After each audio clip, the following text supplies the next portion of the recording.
Tuturuan ko kayo ngayon paano mag-top up sa Move It gamit ang GCash. Una, pumunta muna kayo ng GCash. Click nyo to, Bills Payment. Yan, Bills Payment. Click nyo lang yan. Tapos, dyan kayo didalhin. Click nyo yung Payment Solution. Yan, click nyo lang yan. Payment Solution. Pag na-click nyo na, ito makikita nyo.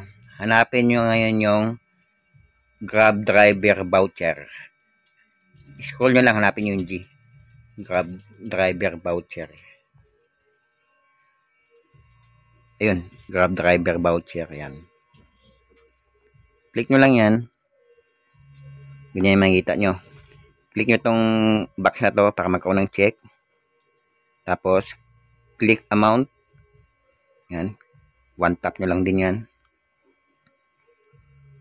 Pag na-click nyo yung amount, ganyan na makikita nyo. Diyan na kayo mamili kung 50, 100, 250, 500, 1,000, 1,500, tsaka 2,000. Lahat pala yan, may charge na 5 pesos kung alin man pipiliin nyo dyan.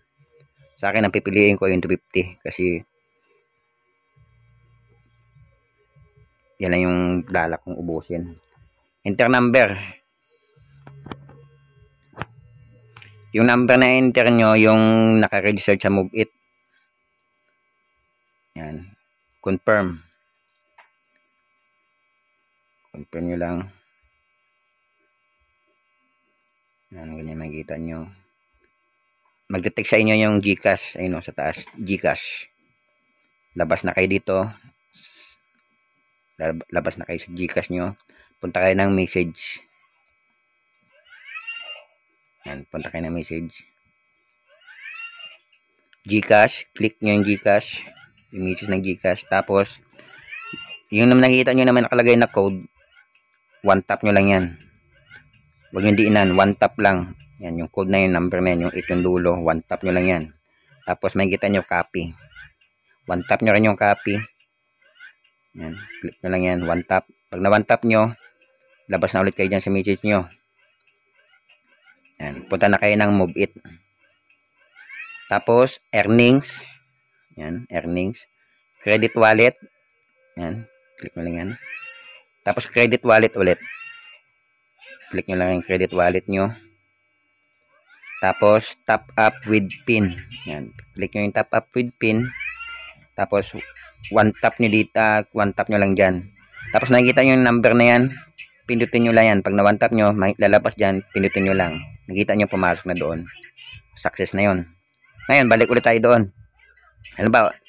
Diba? Top up with pin kayo. Nag one tap kayo dito. Walang lumabas na number. Ang gawin nyo, diinan nyo lang yan. Diinan nyo lang matagal. Yan.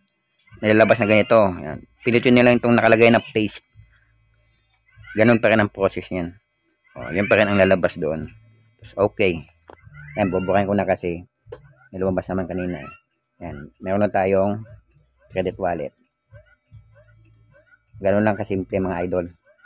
Sana nakatulong sa inyo ang tutorial video ko na ito.